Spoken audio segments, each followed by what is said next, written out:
And now, ladies and gentlemen, introducing Voice del Monte. Warning. The content you are about to listen to is a work of fiction and not to be taken literally. Viewer discretion is advised. What you are about to listen to is what's known as a CreepyPasta. These stories are known to get extremely graphic. Viewer discretion is advised.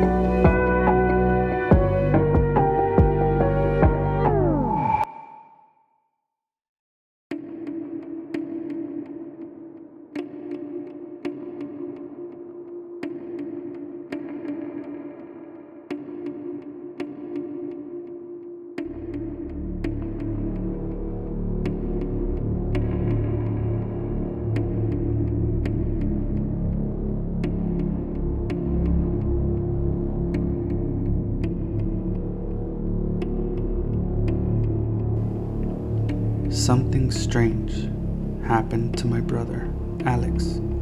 He is normally a very stoic man, rarely showing any emotion aside from when he laughs. The most he can give me is a half-assed side smile or a faint chuckle.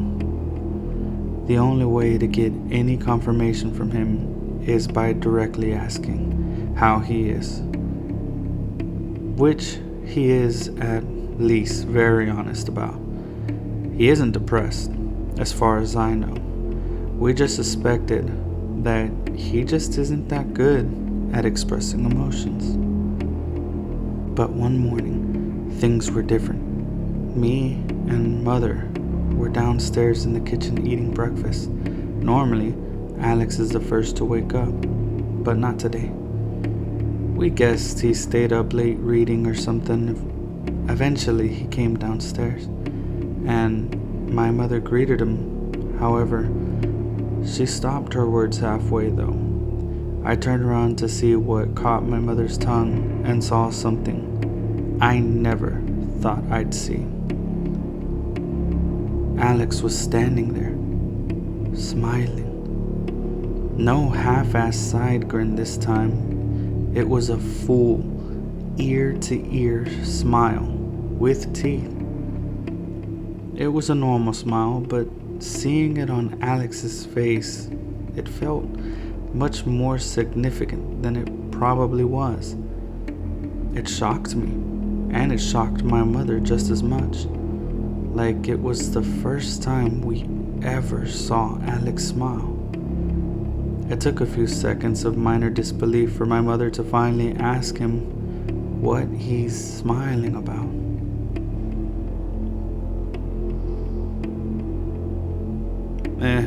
I'm just happy, he told us with the same smile on his face. Part of me wanted to be glad that Alex was showing a face other than the blank one he normally gives us. It was a good look on him, after all, but something about it was off-putting. Alex may have appeared happy, but he didn't make eye contact with any of us. He just stared right between us, like each of his eyes were individually tracking us. His tone of voice wasn't any different from the normal tone. Upon closer inspection, it certainly didn't match his face. Almost like he was pretending to be happy. Lastly, he insisted on skipping breakfast despite my mother preparing him waffles. He told her he wasn't hungry before grabbing his bag, his keys, and walking right out the door while wishing us well. He probably met a really cute girl yesterday, my mother suggested. I stayed home from school that day because I wasn't feeling well. During the day, a few of Alex's friends texted me in regards to his sudden mood change. I already knew what they were talking about, and I told each of them that he had just woke up in a good mood today. They all seemed pleased with seeing him happy, while one of his closest friends joked about him, saying how his face looked like a puppet. I was resting on the couch watching cartoons when Alex arrived home from school.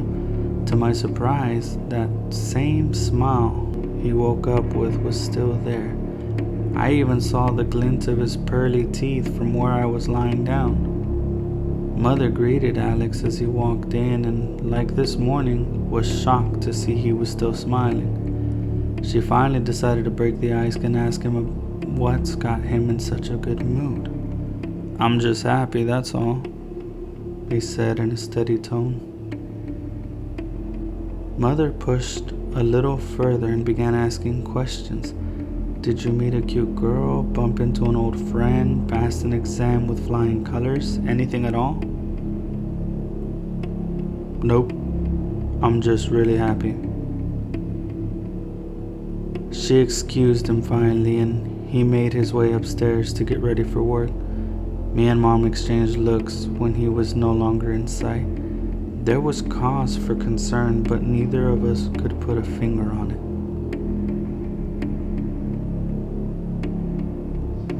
I spent the rest of my sick day upstairs in my room.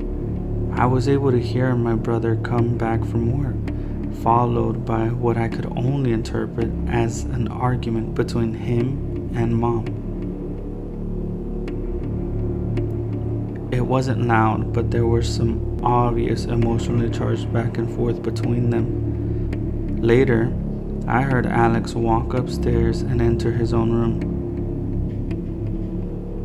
followed by my mom yelling, "I don't want to see you for the rest of the night." When I came downstairs to see Mother and asked what happened, she spoke as her head rested in her hand. He was sent home early from work. His manager told him that he was making customers uncomfortable with his creepy behavior and smiling. Days went by, and the same pattern repeated itself. He was still smiling every time I saw him, and when I wasn't looking, I could assume he smiled still. I would say that I was getting used to the smile, but in all honesty, there was something that was making it hard to accept it. I couldn't even get an answer out of him since all he would say was that he was just happy.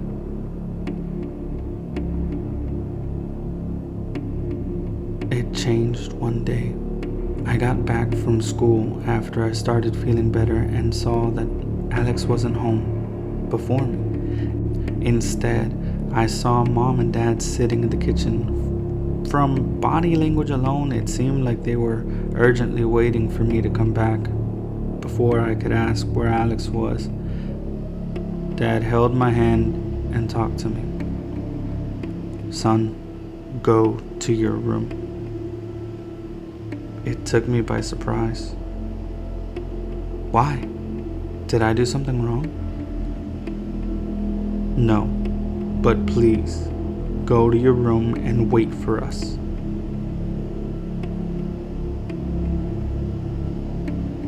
I could tell from his tone of voice alone that it seemed urgent, so I obliged and walked upstairs to my room. It was dead silent there, so silent that I could faintly make out what my mom and dad were saying from the floor below me.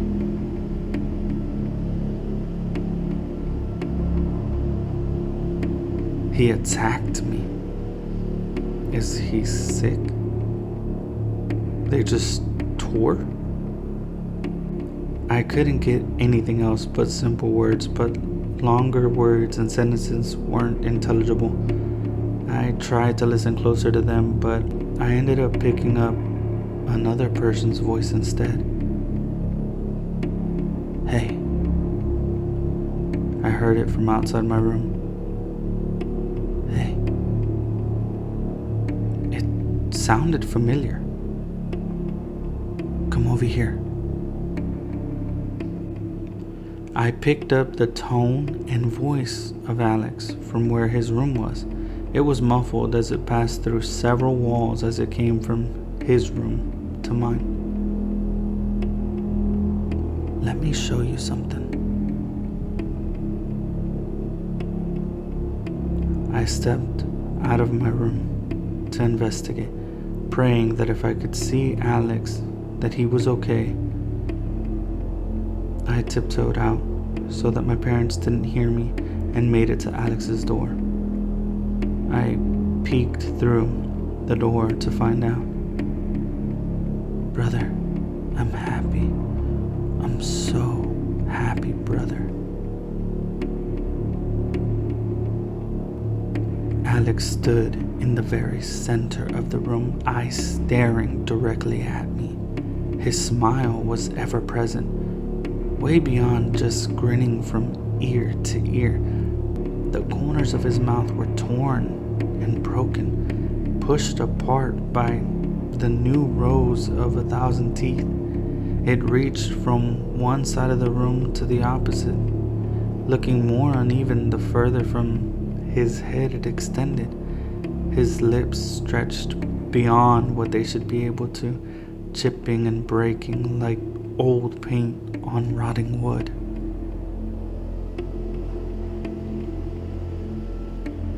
There was no way to tell how he kept his smile from falling. Aside from some apparent struggles, I could sense a growing pain from him through the crack of the door, a silent cry for help being masked by an impossible emotion.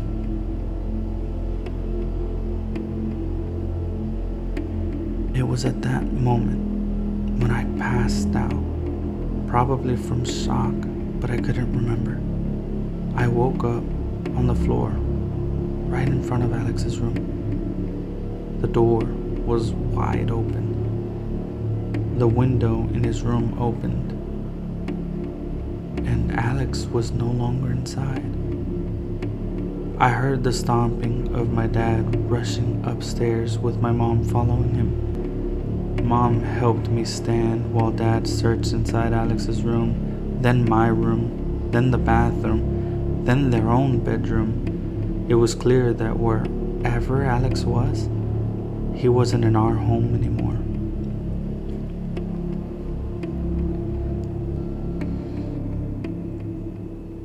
As of writing this, it's been several weeks since Alex went missing. We tried to go to the police, but the trail ended up cold. Mom and Dad are still clearly shaken up from what happened and have been extra attentive to me and my health as a result. I can't lie when I say I was pretty shaken too, but I'm not so scared of what happened to Alex. It scares me more to think about where he is now and what he's doing with that sick, twisted smile of his.